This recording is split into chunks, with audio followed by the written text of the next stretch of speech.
I, Simon Miller, love nonsense. I actually have a t-shirt that I wear sometimes that says Goofy Wrestling for Life, and this ain't no saying, I totally mean it. WWE has always embraced such things too, even when they don't mean to. Because sometimes they put on matches and everybody kind of looks around like, well, what the flub is going on? So please do hit that subscribe button and prepare yourself, because this is the 10 most absurd, forgotten WWE matches. Number 10, John Cena versus Shinsuke Nakamura, with the winner getting Jinder Mahal. Even though John Cena had basically done it all in WWE when 2017 rolled around, when we learned that he could face someone like Shinsuke Nakamura, we all started to do the Dance of Joy, because in many ways, this was like a dream fight. You could even spin it as WWE's most important performer of the generation taking on one of New Japan's, which is why it was hilarious.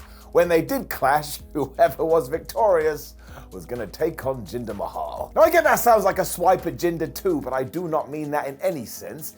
It was just so strange, because the week prior, Mahal had basically just been, well, an opening dude, and now he was the WWE champion, and no one had been given time to catch up. So basically everybody was asking, well, how the hell did he get into this position? And I'm still a bit salty that at that year's Survivor Series, we were supposed to get Mahal versus Brock Lesnar, but the Beast didn't want to do it. Or he went and hindered Jinder. Number 9, Umaga, Viscera, and Kevin Thorne versus Doink the Clown, Eugene, and Kane. What the hell was going on in the mid-2000s when it came to WWE, and who the hell came up with this fever dream? For some reason though, the WWE did decide, well, we are about to relaunch Saturday Night's Main Event, we need a match, so they put these 6 people against each other. And once again, you have to ask yourself, why was Doink the Clown still around in 2007? And if he could appear there, where is he now? It was around the same time that WWE also booked Matt Hardy versus Evander Holyfield in a boxing match,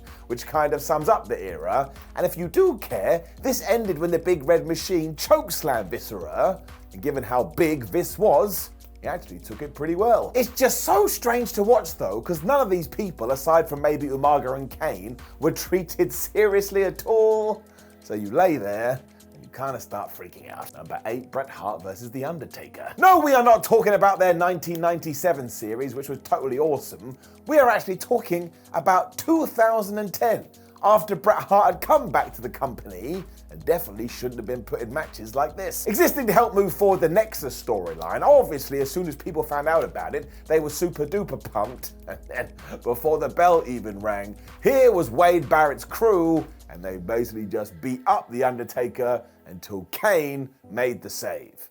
And if you're wondering where the Hitman went during all of this, we're never going to know, because he just vanished. Now this was of course because of Bret's condition and nobody should have been touching him, but surprise, surprise, everybody went boo after this did go down, because deep down in your tum-tum, of course you want to see Bret versus Taker. It was always brilliant. Number 7, Bret Hart versus The Undertaker versus Shawn Michaels. These days, triple threat matches are everywhere and they're more of a storytelling device than anywhere else, but back in 1997, they got a bit of a woo-ha out of people. If you can believe it too, we did have one of these 1 month before the Montreal Screwjob, where indeed it was Bret Hart taking on Shawn Michaels and The Undertaker. And if you're wondering why people don't make a bigger song and dance about this, it's because it happened when the cameras were off, so it doesn't count, and it actually ended when Bret Hart pinned Shawn. That is a different conversation for a different day. As you would expect too, it was a really fun brawl, and WWE started to use the finish that they would use for the next 30 years. Because after the dead man has hit the tombstone and Triple H had pulled him out of the ring, the Hitman was like, alright, well, if he's down, I'll just steal the pin.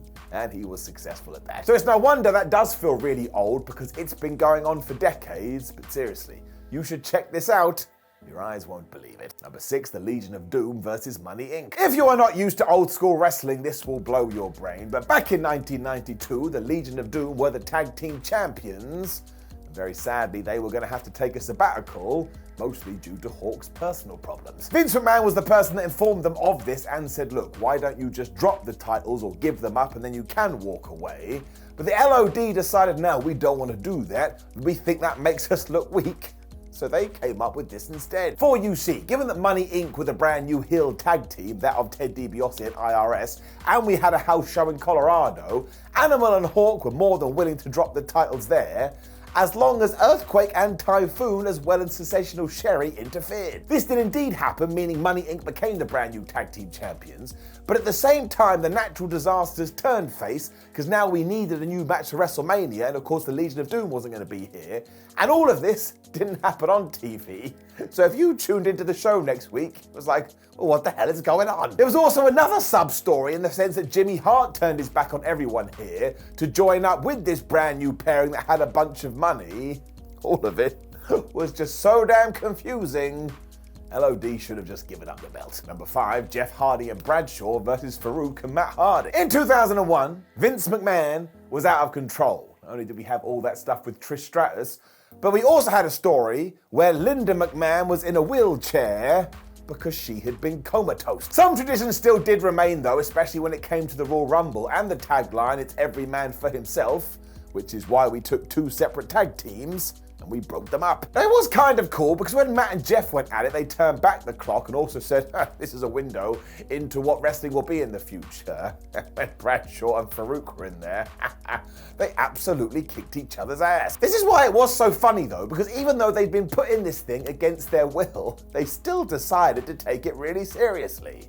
Good for them. It all changed at the end because it turned out the Hardys were still in cahoots and Jeff helped Matt win.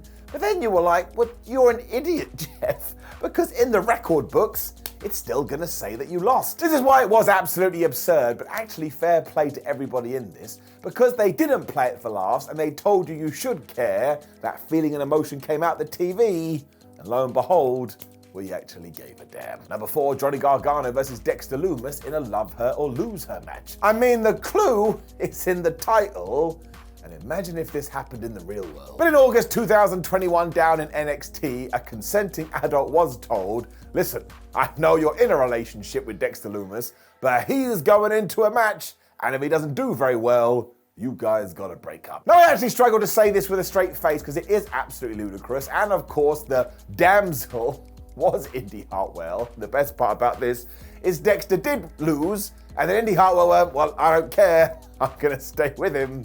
So she just did. It is only fair to say that the story was actually really good and some of the best stuff these two got up to, but it was also a waste of your time and a waste of your life. It's like me saying to you now, if you run in this door, I will give you $1 million, and you run in, I just turn to you and go, nah, I can't be bothered. Number 3, Kofi Kingston, Zack Ryder, and John Cena versus The Miz, R-Truth, and Kevin Nash. And Mick Foley was a special guest referee. It's like Reddit booking. Even better, this went down in the UK during their 2011 tour, where I think somebody decided we need to inject some fun into this situation.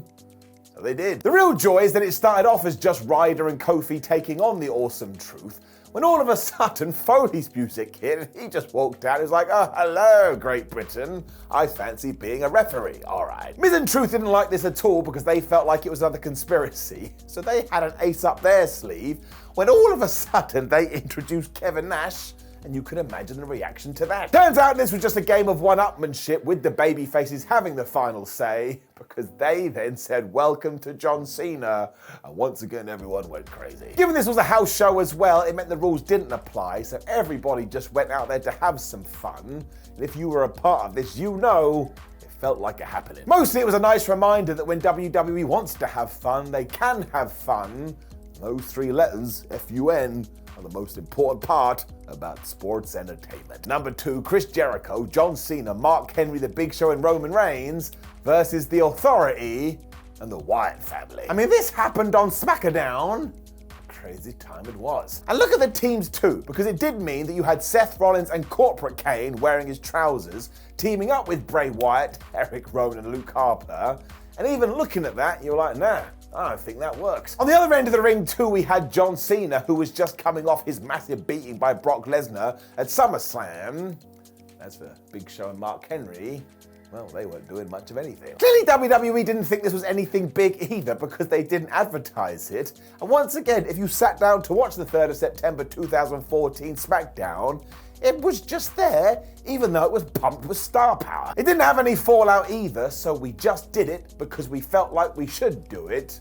And the real shame is this when you can start to see the wheels coming off the Wyatt family.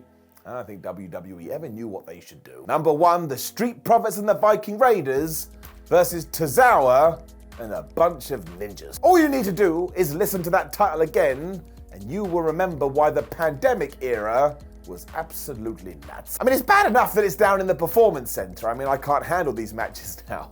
But you also have to ask the question, why is Tozawa a ninja? Where did he get these other ninjas? And why the hell are ninjas in wrestling to begin with? They also get absolutely wrecked by the Street Profits and the Viking Raiders. And this is so stereotypical, you'll think you've transported yourself back to 1985. Nobody remembers this for obvious reasons, and it's never been explained, which also goes for that match where the Street Profits took on the Viking Raiders, and it ended when they were chased away by a monster. And I'm not making that up. It actually happened. You can Google it, but take it from me, don't. Now please do leave a comment below and let me know of any absurd matches that we don't talk about anymore, and secretly these are the best wrestling matches. Then please do like the video, share the video, and subscribe. There's also a video on the screen right now, so give it a click. Come follow us on social media at WhatCultureWWE and Simon Miller 316. And if you'd like to check out the website, I think you should. Thank you for joining me as always. You're good people. See you soon.